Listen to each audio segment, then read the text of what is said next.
Hello, hello. Welcome to a bit of an unusual challenge for me today, something we haven't done before.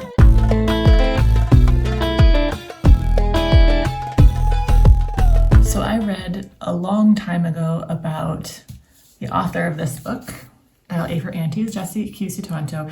She has shared her experience multiple times with writing half a book, about 40,000 words in 3 days. So I found some tweets from her that she shared on Instagram. She's done this a few different times. It's like a writing retreat, and when she hits the 40,000 word mark, she tends to do this, take 3 days to finish the book. This idea has intrigued me ever since I first read about it. So she has a few different things, like she always writes in 15-minute sprints. She gets up and stretches every hour. Like no texts about like, do we have milk in the house? Just focused. And I think generally she has like an accountability partner, like someone else who's doing the same thing, maybe not with her, but they might be like texting or tweeting at each other or whatever. Also, she does not go back and fix things. I'm very, very much for that in a draft, just kind of like putting in brackets, fix this thing here or fill this in later. And she tends to rest her eyes in the evening. I mean, it's pretty straightforward. I think the big thing is just that she's trying to write half a book, not trying, she's succeeding in writing half a book, half a draft in 3 days. And that is really inspiring. So I have some motivation to do this. I am preparing to go to the US for 3 weeks. I haven't been back in about a year and a half.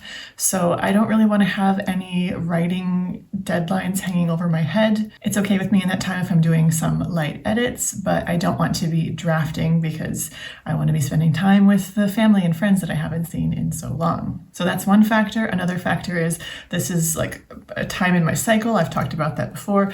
A time in my cycle when I can capitalize on some energy before I need to kind of chill out a little bit. So, these are two factors. Trip to the US, feeling like I'm in an energetic phase internally.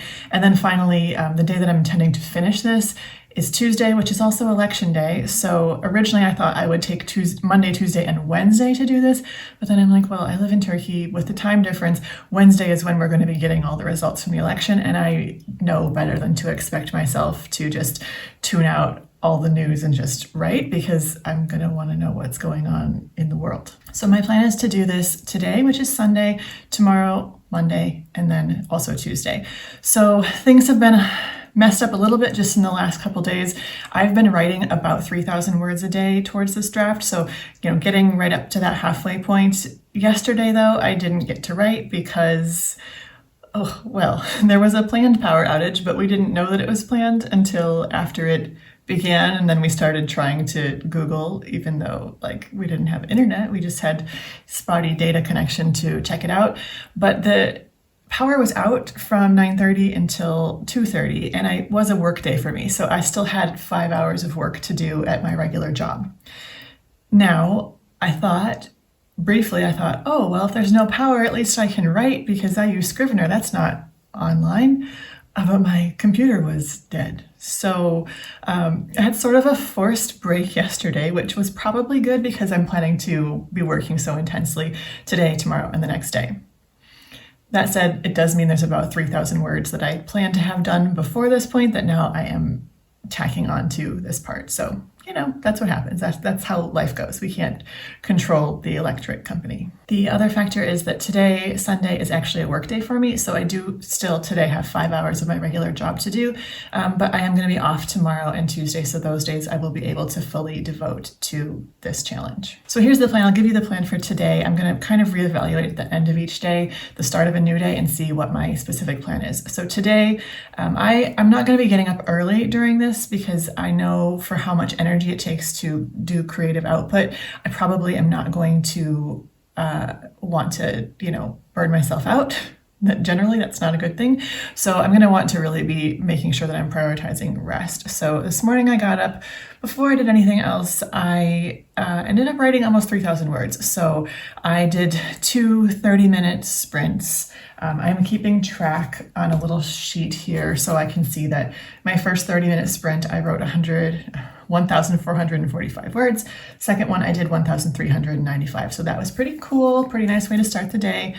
I am using YouTube videos from the I wrote it down here. Where'd it go? Yes. I'm using YouTube videos from the Sherry formula. I will tag her in the description. I love this channel where she has like beautiful settings and nice music or ambiance and different length sprints. So either it's 25-minute sprints and a 5-minute break, or 30-minute sprints and a 5-minute break, or I think 50 and 10, but I haven't tried any of those. I like to do the shorter sprints. Again, Jessie Q Sutanto goes with 15 minutes. I tend to have success between 15 and 30, so I might change it up to keep it interesting as this challenge goes on. So yes, I did that one chunk in the morning. That was great. My plan for the rest of the day now, I just showered and I'm ready to get started with my regular job. So I don't have to do that all in one big chunk. So I'm probably going to be clocking in for my job in like hour-long chunks. So I'm planning to do an hour of work and then a 20-minute writing sprint, and then an hour of work and then a 20-minute writing sprint, and alternate those throughout the day until I finish my 5 hours of work and hopefully at least another 3,000 words. I'll do another chunk of writing in the evening, find another video I like from the Sherry formula to get another probably hour and a half of writing in, which should be, again, another 3,000 words. So today I'm going to aim for about 9,000. Like ideally, if I was able to do the same amount each day, it would be about 12,500. But I know today is going to be different just simply because I have my other work to do as well. So yeah, I don't know exactly what my structure is going to be for tomorrow yet, and that's okay. That's not really the problem. That's tomorrow's problem. I'm focusing on today's task for right now. So one extra bit of motivation for me to get this done by Tuesday is we planned to celebrate Tuesday night. So we've invited a friend over. We're going to get pizza. We're going to get a bottle of wine, which I haven't had wine in quite some time. So I think that will be nice. And I mean, I know I can do all of those things without having something finished to celebrate, but it will feel so good to actually be like toasting, having this draft complete. So here we go.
Okay, here's the update on how day one is going. I came up to my room to change from comfy-ish pants to comfier pants. I only managed to do 2 of the 20-minute sprints during my workday today just because I got a later start, other things came up during the day. So now it's 8 o'clock and I'm about at the halfway point of where I would like to be in terms of the 9,000 words. So my plan is I changed my contacts out for glasses. So now I'm going to change my big headphones out for my earbuds because glasses and big headphones don't go together for some reason. I'm going to go downstairs, sit with husband and cats where everyone's chilling, and I'm going to do 3 more 30-minute sprints. So however many words I'm able to get during that will be great for today. And then I will check in the morning with what the plan of attack is going to be for my first full day that I'm able to devote to this. So I'm quite happy with how it's gone today, especially considering that I had 5 hours of work to do for my regular job. So I'm really excited and curious to see how these next 2 days go.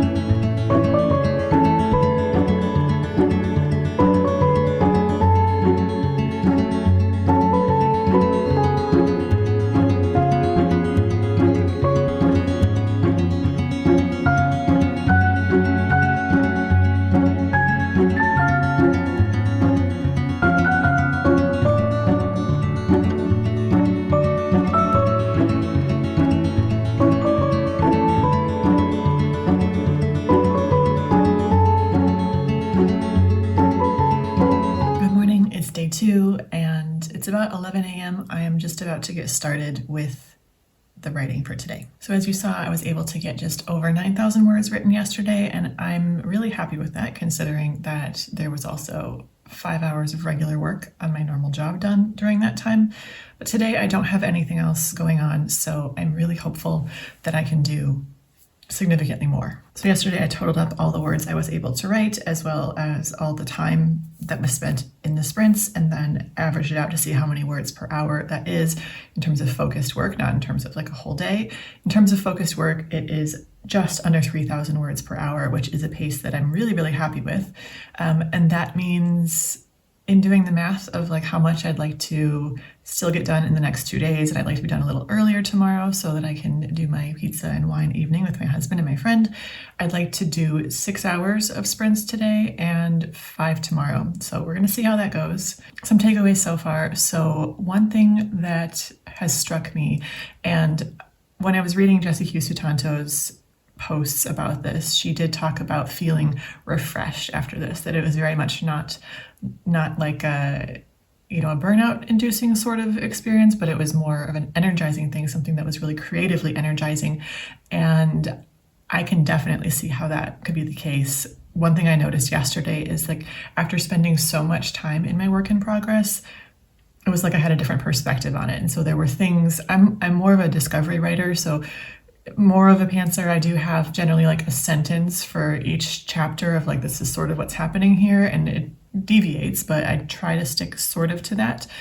And as I was writing yesterday, there's a lot of intuitive stuff going on, and I'm just finding things coming up more and more that are surprising me, character motivations and decisions and things like that, that were really, really cool. I think quite often, because I only aim for a smaller word count, I'm not getting the benefit of getting that deep into the work. So I think for me, that's the benefit of a longer sprint. 30 minutes as opposed to 15, I find I'm closer to getting into flow, although it also makes sense to tell yourself 15-minute sprint, because 30 minutes can feel daunting and you can say, oh, I don't have time for that, but yeah, I have time for 15. So it's just kind of interesting being able to vary it up like that. I'm excited to see what happens today. I was like stretching out my wrists a bit yesterday, because I certainly don't want them to be hurting me. I don't want this to be energizing time for my mind and not at the cost of my body. So I'm gonna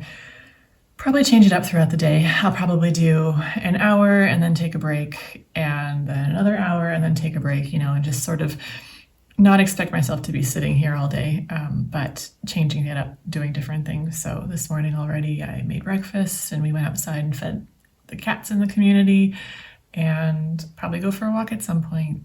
Probably won't go out and about and do any errands or anything, because this is the priority, and I don't want to be writing until 10 o'clock at night again, which is what I was doing last night. I know for a lot of people that would not be like a late evening by any stretch of the imagination, but for me, generally, I like to be done with my writing by 8:30, and then relax on the couch with my little K-drama and just ease myself into relax mode. So tonight, hopefully be done earlier, and have a little more time to just kind of decompress, fill the creative well, rather than expecting to just pull from it. So time to dive in. One last thing that I will comment on here is, I don't have a ton of footage of me doing the sprints, because I want to be focused on the sprints. So probably the same thing will happen again today. I might have a little bit of typing time, but since they're generally 25 or 30-minute sprints, I don't really want to be changing up camera angles and thinking about these other things. I want to just get focused. So I will keep my little sheet again today. This is the one from yesterday. I'll start a new one for today to keep track of how the sprints are going, and I will check in with you throughout as I'm able to. So let's dive in.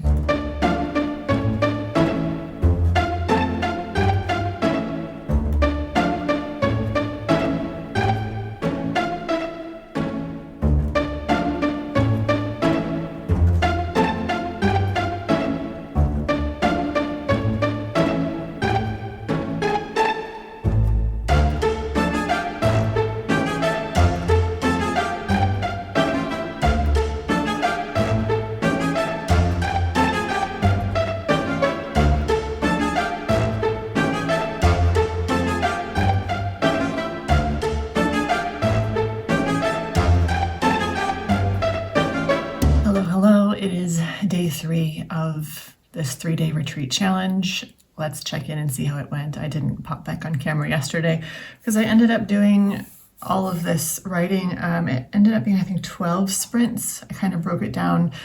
In theory, it was like if I did 12 and they were all 30 minutes, I was going to get to the point where I wanted to be.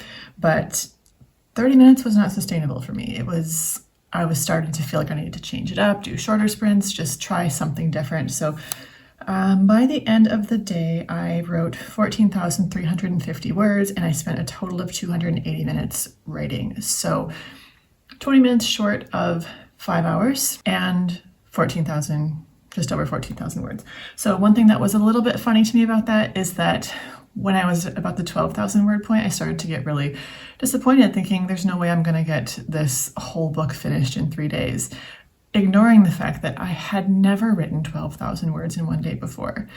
I had never before this written 14,000 words in one day before. So I had to remind myself, I had to get some help from my husband to remind myself that it's still an accomplishment we're celebrating, even if it doesn't end up resulting in a complete book. So it's day 3, and I know that if I don't end up finishing the full book today, it's still going to be a huge, huge victory writing this many words. But I'm also hopeful that I can still finish the book today, because let's turn to today.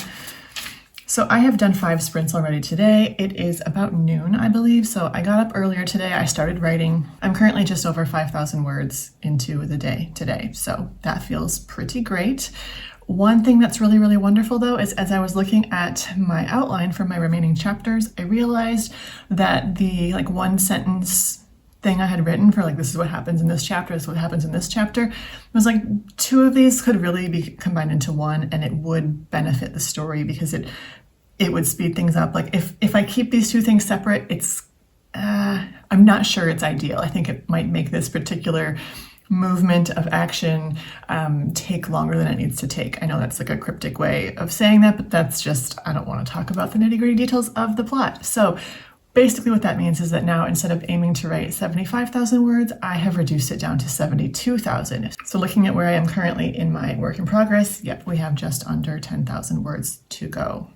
That is very exciting. It feels a lot more doable. So my goal is to be done by around 4:30 today, because we're going to go and pick up our friend and have our celebration. We will be celebrating no matter what word count I'm at that point. I don't think I'll come on camera again before the end of today. I'll just be showing you updates of this little tally sheet here, but I will come back tomorrow or in a few days just to share how it all went. Overall, so far, I would say this has definitely been a really, really wonderful experience. One thing that I'm thinking about quite a bit is the idea, I've heard this before, that the 4-minute mile was something that was believed was impossible until the first person did it. The first person broke that barrier and ran a mile in less than 4 minutes. And as soon as one person did that, then all of a sudden more and more people were able to do it. It was one person showed them it was possible. So my feeling with this challenge is that Jessie Sutanto showed us what is possible. She showed us that no, actually you can write half a book in 3 days. See, look, I did it. I've done it multiple times. If she hadn't shared that experience and how it worked for her, I don't think I would have even tried it. I think I would have thought it was just a totally out there idea that my brain came up with, but that no human could possibly do. So I'm really grateful to her that she has shared this, and I'm really excited and encouraged by the progress that I've been able to make in this short time.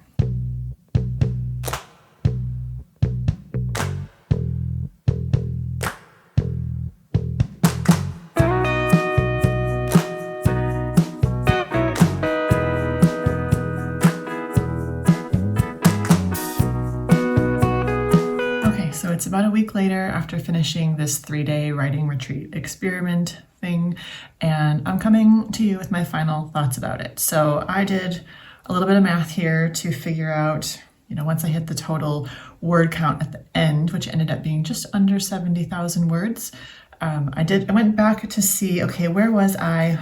What word count was I at when I began? I started at 34,075, so I ended up being that I wrote more than just over 50% after this experiment started. So in those 3 days, I wrote 50.2% of a book, which I am very, very pleased with. A few takeaways from the whole experience. I did, as Jessie Sutanto said in her own notes, I did find it to be invigorating, not draining at all. I haven't done any writing in the week since I've finished, and I'm really missing it. I really would like to get into a new world, a new work in progress, so I imagine that will happen soon. But I did find it just overall like a really invigorating, inspiring, just great experience. So it's definitely something I would consider doing again. One thing that was really helpful, that draft is full of typos. I really tried to avoid hitting backspace as much as possible and just keep plowing forward because I was racing against the clock. That's something that works really well for me. I know that some people like editing as they go, and that is perfectly fine if that is what works for you. For me, I'm like, I gotta keep the speed up. That's how I overcome my inner critic, is like, just keep going. Just if you don't slow down, you don't have to hear the voice in your head that's saying this isn't very good. You don't have to argue with that voice and say it's a first draft, it doesn't have to be good. You just keep plowing ahead, keep moving forward. I'm going to give it a little more time before I revisit this in revisions. I'm looking forward to it though, because I think there's probably a lot I've already forgotten simply because I was plowing through it so quickly. So it's interesting how like some people forget the details of a movie they watched or a book they read, and like, hi, I'm guilty of doing both of those things. But it turns out you can also forget the details of a book that you wrote because you went through it at a very fast rate. So one other takeaway from this experiment that was kind of hilarious to me is that on the second day, when I was at about the 12,000 word mark, I really started to feel discouraged that I wasn't going to be able to finish this book in 3 days. And so it was like it was all a failure. And it was helpful to have my husband remind me that you still wrote 12,000 words today, which is something I had never done before at that point. It's still to be celebrated. But when you move the goalpost to where you're like, no, you have to finish this, and now it feels like it might not be possible to finish it because if you only write 12,000 today, you're going to have to write 20,000 tomorrow, and it's just not going to work. Rather than getting consumed in that and thinking like, oh man, I've already failed, I really had to remind myself that like this is great. I've moved the story forward by this much more, and I'm going to do a bit more tonight. So I did do a bit more writing that night. I think I got to about 14,500 words that day, and then I felt like it was more doable for the next day to do maybe the same amount. And then good news, when I got to the next day, I was able to realize that, oh, actually, I don't have to include a whole extra chapter that I thought I was going to need because I'm going to combine things. It ended up being that day that I wrote the 14,500 was the highest writing count day of the 3 days. So I think there's a lesson there. I think there's a moral to that story, which is like, don't not celebrate something just because it's not the most, it still is the most in terms of like, you've never written this much before. Do celebrate that. But when you've set the goal so high and you're here and you're like, oh, but I'm not here. It's like, but here, this is really, really good. This is a great place to be. Definitely celebrate being here. Yeah. So I'm not sure what the succinct way to say that is, but I think for those of us who are inclined to give ourselves big, big challenges, that's great and that's wonderful. And we should remember to celebrate them all along the way, not only when it's like maxed out to 11 out of 10 level of productivity. And the other thing there is that when you are 2 days into a 3-day challenge, don't give up. If you think based on where you are right now on day 2, it's not going to be possible to finish, you don't stop there and say, okay, well, it wasn't possible. You got to keep pushing through to the end, to what you originally committed to. Now, this works for a 3-day challenge. If it was like a 100-day challenge, and I realized it wasn't possible on day 2, then yes, of course, I might say like, you know what, I'm going to reconfigure what my expectations are. But for this particular challenge, for the 3 days, I'm really glad I didn't stop at 12,000 words on day 2 when I thought, okay, it's not possible, because it still very, very much was possible. I think the disconnect between your mind and reality can be like such a trip sometimes. So take away from that what you will. I loved this experience. I will definitely do it again. I don't know if it's something that I will do every single time. Maybe, maybe not. We're just going to see what happens going forward. One thing I will say, these were the longest days I spent on writing, like ever since I've started writing. And I know there are people who think that this is what it means to be a full-time writer, to like write for 8 hours a day, although these were actually like 5 hours a day maximum. I don't think it would be sustainable for me to do this for longer than these 3 days, because now, even though I do want to get back into writing, I don't want to do it at that pace yet. So I think the pace that Jessie Sutanto has come up with of like, she writes, I think, about 2,000 words a day for the first 40,000 words and then does this, I think that sounds really, really wonderful. So I'm so grateful to her for sharing her routine, this unique way that she has of drafting a new book. And I will be really curious if anyone else tries it. Let me know what you think of it. Let me know how it goes for you, and I'll see you next time.